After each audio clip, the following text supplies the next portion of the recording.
안녕하십니까, 김한입니다. 이번 시간에는 2025학년도 광주교육대학교 수시 전형에 대해서 알아보겠습니다. 광주교육대학교 전형을 살펴보면요, 크게 두 가지가 바뀐 게 있어요. 보면 여기서 사회통합 전형해 갖고 만학도 지원 가능해서 만 30세 이상의 만학도 전형이 새로 만들어졌다라는 부분이 상당히 크게 바뀐 부분의 하나이고요. 그다음에 광주교육대학교 그러면 남성과 여성의 성비 적용을 60대 40으로 한다는 것이 가장 포인트였었는데, 이 부분이 올해부터 성비 적용이 폐지된다는 것, 이 두 가지가 크게 변한 상황입니다. 그 다음에 이제 소소하게 모집 인원이 조금 변하게 됐는데요. 교직 적성 우수자 전형이 6명이 감원돼 갖고 40명을 선발하게 되고요. 그 다음에 전라남도 교육감 추천 전형이 20명이 감원돼서 60명을 선발합니다. 교육감 추천 전형, 광주 인재 전형, 전남 인재 전형 모두 다 이것은 지역 인재 전형이기 때문에 다 합치면 140명 정도의 지역 인재 전형을 선발한다라고 우리가 생각할 수 있습니다. 전형 방법을 우리가 살펴보면요. 1단계는 서류 전형으로다가 서류 전형으로 4배수를 선발하는 것이 교직 적성 우수자 전형이고요. 그 다음에 이제 지역 인재 전형 같은 경우는 2배수, 그 다음에 나머지 특별 전형 같은 경우는 1단계에서 3배수를 선발한다는 것. 이것이 광주교육대학교의 전형 방법입니다. 그럼 면접에 대한 변별력은 과연 어느 정도나 있을 것이냐? 서류 기반으로 하는 면접을 보는 대학이기 때문에 학생들이 있어서 그렇게 어렵다라고 생각하지는 않을 것입니다. 분명한 거는 면접을 보는 이유가 있겠죠. 면접을 본다는 얘기는 서류 전형에서 나타날 수 없는 부분을 면접을 통해서 확인하겠다는 것입니다. 그리고 서류 전형에 있는 것이 진위 여부를 확인하는 부분도 분명히 있을 것이고요. 그렇기 때문에 이 부분은 뒤에서 면접 부분의 평가 부분에 대해서 다시 한번 말씀을 드리겠습니다. 전형 일자는 11월 23일이고요. 자, 서류 평가 기준을 우리가 한번 살펴보면요. 광주교육대학교는 일반적인 대학에서 그냥 학업 역량, 교직 적성 역량, 그 다음에 인성 역량 이렇게 따져보는 3개의 영역을 평가하는 거 맞습니다. 근데 여기서 좀 다른 교육대학교나 다른 대학보다 좀 차이가 나는 것은 학업 역량의 평가 요소 부분이 50%를 차지한다. 그러니까 성적 부분에 관련된 부분을 좀 더 다른 데보다는 많이 평가한다는 것을 여러분들이 기억하시기 바랍니다. 자, 여기서 학업 역량이라고 하는 부분은 여러분들이 내신 성적만을 생각할 수도 있는데요.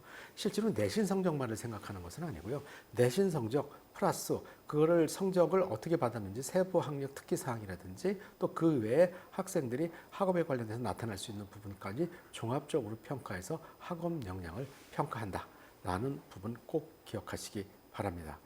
자, 그 다음에 여기서 보면은요. 서류 평가 부분에서 밑에 보면 실질 반영 점수가 150점 이하인 자는 불합격 처리한다라는 부분이 있어요. 그러면 전체적으로 놓고 봤을 때 150점 이하를 맞게 된다면 지원 자격이 그러니까 미달이라 하더라도 뽑지 않겠다 이런 얘기니까 최소한의 생활기록부가 갖춰져 있어야 된다라는 것이죠. 자, 이 부분 여러분들이 꼭 숙지하시고요. 자, 그 다음에 이제 광주교육대학교 면접 평가 방식. 자, 이 부분을 생각해 보면요. 문제 해결 역량이 40%, 교직 인적성이 30%, 인성이 40%, 적성이 30%. 자, 이렇게 평가를 하게 돼요. 자, 항목별로 보면은 다 20점, 20점, 10점, 10점 이렇게 나와 있는데요. 여기서 여러분들이 생각해 봤을 때 문제 인식과 상황 대처 능력 이 부분을 또 논리적인 편, 이 부분을 해서 문제 해결 역량 부분을 여러분들 좀 생각해 보시기 바랍니다. 일반적으로는 자신의 생활기록부에 대해서 질문을 했을 경우에 그거에 대해서 내가 논리성과 타당성을 가지고 이야기하면 좋은 성적을 받을 수 있는 것이 일반적인 사례인데, 광주교육대학교 같은 경우에는 그것이 논리성과 타당성이 있다 하더라도 그것이 문제를 해결할 수 있는 방향성이었는지 그냥 일반적으로 그런 것인지에 대한 것도 여러분들이 꼭 한번 생각을 해보세요. 어떤 문제가 발생됐을 때 이 문제를 해결할 수 있는 능력. 물론 문제를 해결할 수 있는 것에 관련된 질문을 하는 경우도 있지만 일반적인 질문을 통해서 이 학생이 문제 해결 능력이 있는지 없는지를 평가하는 경우들이 더 많습니다. 그렇기 때문에 학생 입장에서는 지금 저 질문이 나의 문제 해결 능력을 평가하는 것인지 아닌지 잘 몰라요. 그리고 실제 면접장에서는 긴장을 하고 있기 때문에 그런 것까지 생각하고 답변할 수 있는 시간적 여유가 없습니다. 그렇기 때문에 미리부터 면접 연습을 할 때 여러분들이 어떤 사안에 대해서 이야기를 할 때 자기의 능력을 보여줄 수 있는, 성장할 수 있는 부분, 성장한 부분이라든지 이런 것들에 대해 초점을 두고 이것을 논리적으로 타당성 있게 이야기하는 연습을 충분히 하시기 바랍니다. 자, 역시 면접 같은 경우에도 전체에서 50점 이하에는 불합격 처리겠다. 과락이 있다는 얘기예요.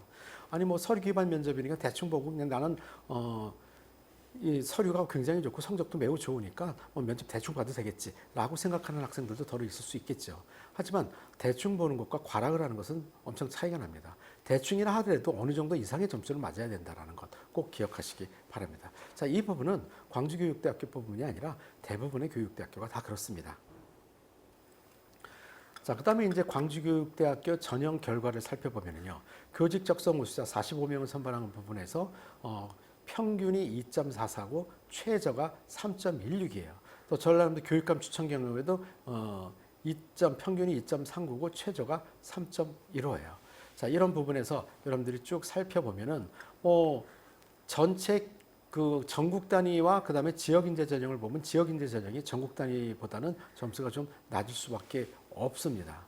자, 그런데 자, 이 부분에서 아니 광주교육대학교는 학업 역량을 50%를 보는데 지역은 그렇다 하더라도 전국 단위 전형에서 3점대 학생들이 선발이 된다는 것이 성적을 많이 보는 것도 아니네. 다른 대하고 비슷한 거 아닙니까? 라는 질문을 하는 학생들이 있습니다. 자, 이 경우를 우리가 한번 생각을 해보면요, 광주교육대학교는 남학생이 여학생에 비해서 합격할 수 있는 가능성이 좀 더 유리했었어요.